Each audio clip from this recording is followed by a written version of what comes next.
Baik, kita lanjutkan lagi untuk materi berikutnya adalah aktivitas proses.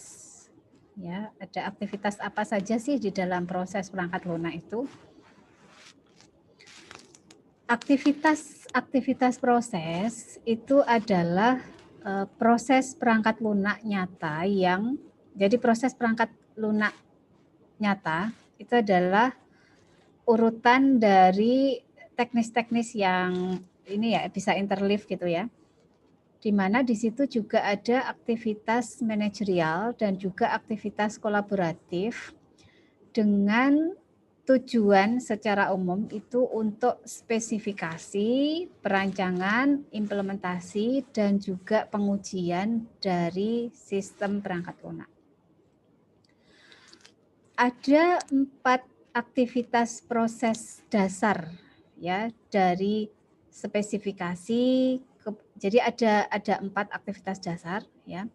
Ada spesifikasi, pengembangan, validasi, dan evolusi yang diorganisasi secara berbeda ya di dalam proses-proses pengembangan yang berbeda.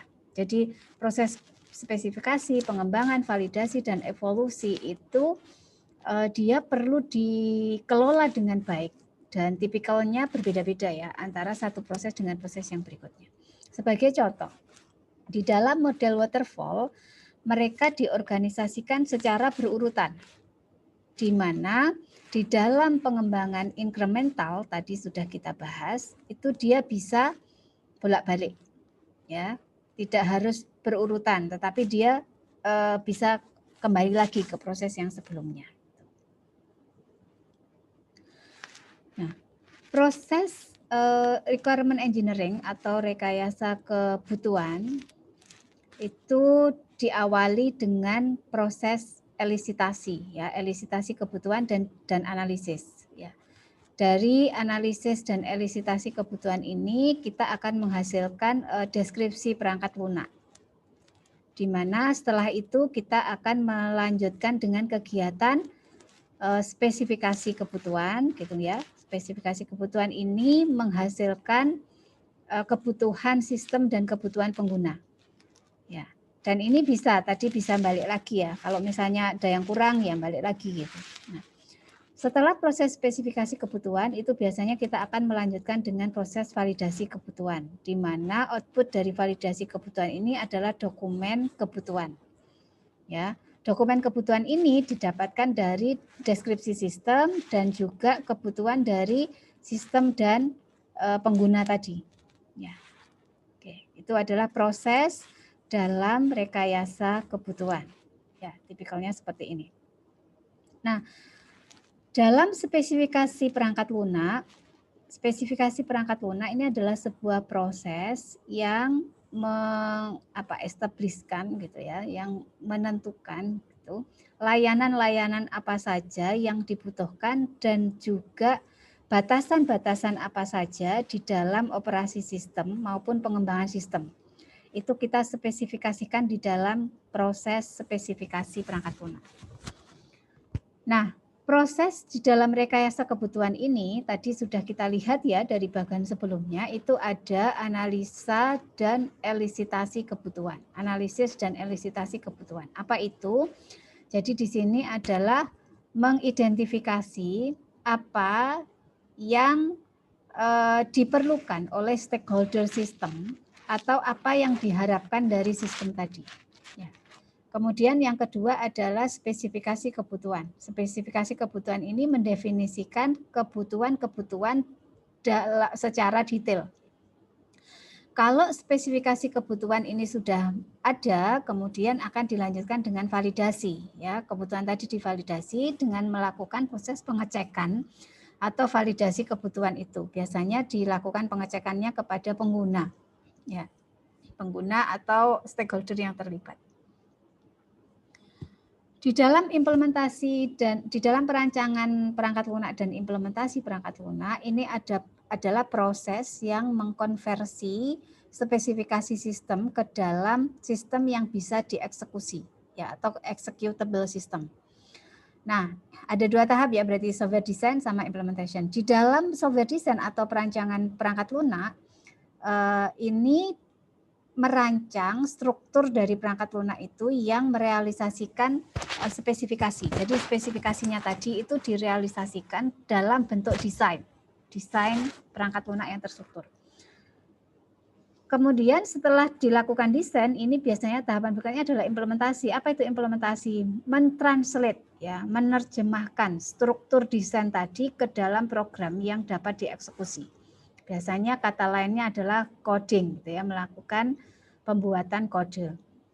Nah, aktivitas-aktivitas dari desain dan implementasi ini cukup dekat, ya, dan bisa saling ini apa istilahnya bertumpukan atau beririsan atau berlanjutan gitu ya. Oke.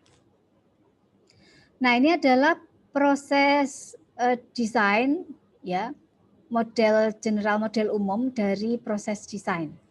Ya. Kalau kita lihat ada inputnya perancangan gitu ya, ada inputnya, kemudian ada activity perancangan dan ada outputnya. Nah, di dalam input perancangan apa yang diperlukan untuk perancangan itu adalah informasi tentang platform. Kemudian spesifikasi kebutuhan yang tadi menjadi output dari proses yang sebelumnya ya. Lalu tentang deskripsi data, itu kita butuhkan untuk proses perancangan. Nah, di dalam proses perancangan apa yang kita rancang? Yang kita rancang adalah arsitektur, rancangan arsitektural. Rancangan interface atau rancangan antarmuka, kemudian rancangan komponen, dan juga rancangan database. Nah, sehingga dari kegiatan perancangan ini kita menghasilkan output berupa sistem arsitektur, spesifikasi database, kemudian spesifikasi interface atau antarmuka, dan spesifikasi komponen. Jelas ya, output dari desain. Nah, sehingga secara detail aktivitas dari desain ini ada desain arsitektural, desain database, desain antarmuka, dan juga desain dan pemilihan komponen. Desain arsitektural itu kita mengidentifikasi secara umum ya, overall dari struktur dari sebuah sistem itu. Kemudian komponen-komponen utama, jadi kita identifikasi subsistemnya apa, modulnya apa gitu ya. Kemudian hubungan dan juga bagaimana mereka didistribusikan. Ya, itu yang kita rancang di dalam desain arsitektur. Kemudian di dalam desain database kita merancang struktur dari data sistem ya, dan bagaimana ini bisa direpresentasikan dalam database. Ya, biasanya nanti hasilnya adalah PDM gitu ya, JDM PDM. Nah, terus berikutnya adalah desain antarmuka. Desain antarmuka ini kita mendefinisikan antarmuka antara komponen sistem.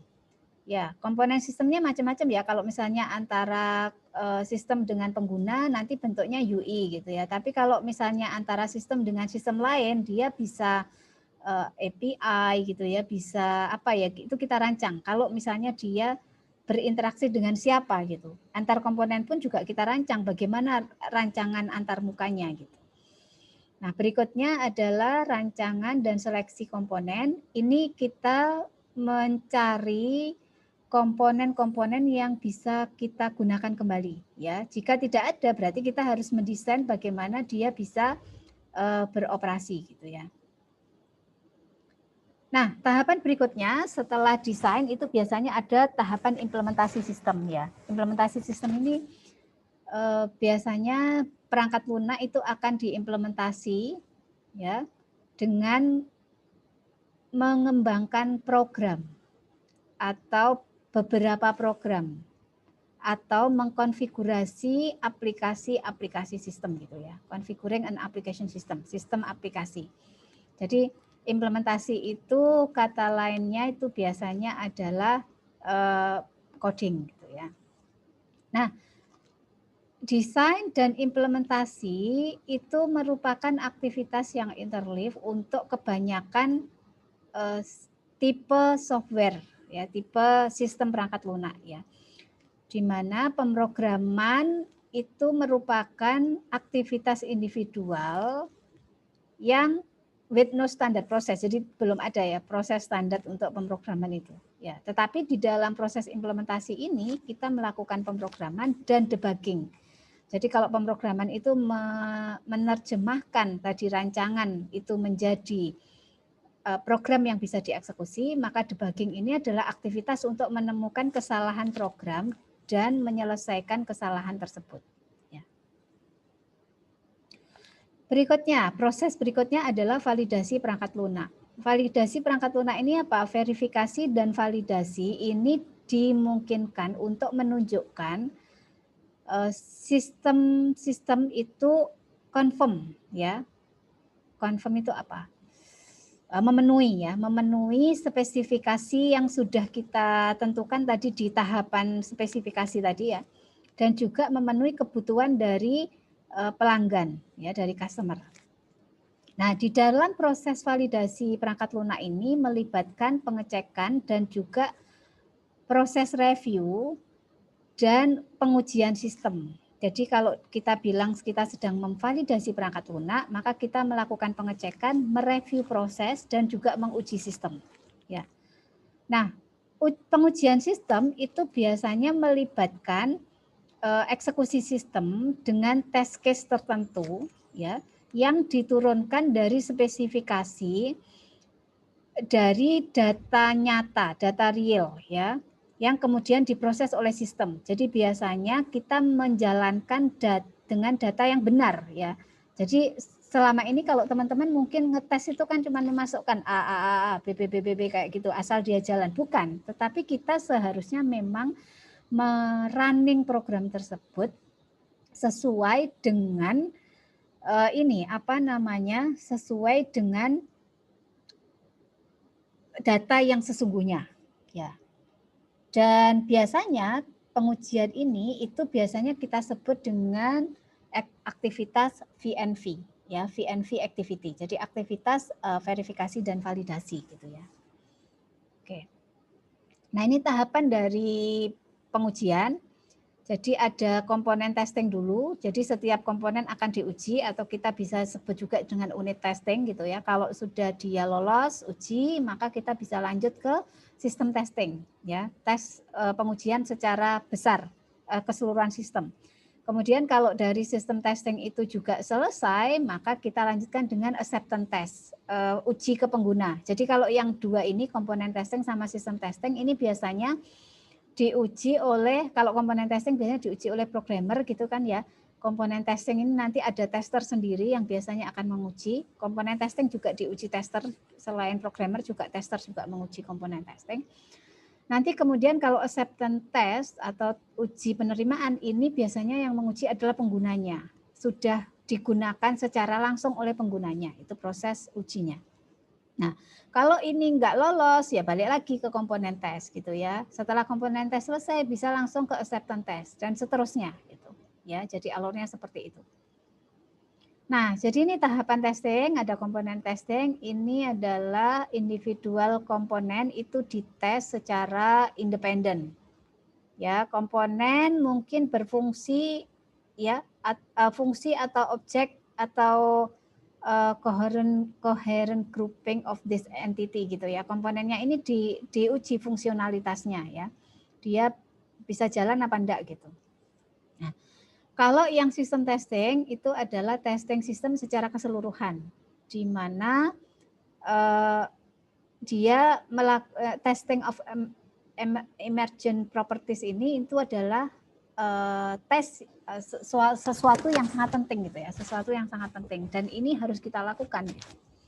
Seringkali kan kita kalau program itu langsung dipakai gitu ya. Nah, ini harus dilakukan komponen tes sama sistem tes. Yang berikutnya itu adalah acceptance test atau ada yang menyebutnya sebagai customer testing. Jadi testing dengan data customer untuk mengecek apakah sistem memenuhi kebutuhan customer atau pengguna. Ya. Nah, ini kalau sudah lolos 3 tes ini, maka dipastikan perangkat lunak itu siap untuk digunakan. Ya. Nah, ini adalah fase testing, fase pengujian di dalam proses plan driven ya. Kita menyebutnya V-model. Kalau di sini ya biasanya requirement specification, kemudian ke system specification, ke system design, ke detail design. Ya. Kalau ke spesifikasi requirement itu biasanya kita menggunakan acceptance test plan. Jadi ada rencana uji penerimaan. Ya, itu kita gunakan untuk mengetes ini ya, requirement specification tadi ya. Pada saat tahapan spesifikasi kebutuhan itu kita juga merencanakan ujinya, sebenarnya begitu. Kemudian pada saat kita membuat spesifikasi sistem dan desain sistem itu diuji dengan rencana uji integrasi sistem ya. Terus pas ada pembuatan apa istilahnya detail design itu kita menguji dengan integrasi test plan integration subsystem. Ya. Nah ini nanti hasilnya kalau yang requirement itu kita tesnya disebut acceptance test gitu ya. Kalau sistem integrasi itu integration test. Kalau yang detail design tadi subsystem integration test. Jadi kalau rancangannya ke sana nanti ke modul and unit code dan and test gitu ya. Terus baru dilanjutkan tesnya. Ya, sampai dengan layanan itu siap untuk dirilis gitu ya. Nah, berikutnya ada namanya evolusi perangkat lunak ya, evolusi perangkat lunak ya. Software itu inherently flexible and can change. Jadi dia sangat mungkin berubah gitu ya. Sebagaimana perubahan terhadap kebutuhan terjadi karena adanya perubahan bisnis proses atau perubahan lingkungan bisnis, maka perangkat lunak yang mendukung dari bisnis tersebut juga harus berevolusi dan berubah gitu. Meskipun di sana ada beberapa demarcation antara pengembangan dan evolusi. Jadi ada maintenance ya, di mana ini secara irrelevan meningkat lebih sedikit atau sistem itu sedikit-sedikit berubah ya, berubah pada saat proses maintenance ya. Atau bisa jadi perubahan itu menyebabkan sistem itu benar-benar menjadi sebuah sistem yang baru. Ya, karena ada perubahan proses bisnis. Nah, itu disebut sebagai evolusi perangkat lunak. Nah, di evolusi perangkat lunak itu diawali dari existing system ya. Sistem yang sekarang ini kita assess, kita nilai apakah sistem yang sekarang ini sudah inline dengan proses bisnis. Kalau misalnya ternyata tidak, proses bisnisnya berubah, maka kita akan melakukan pengajuan perubahan sistem.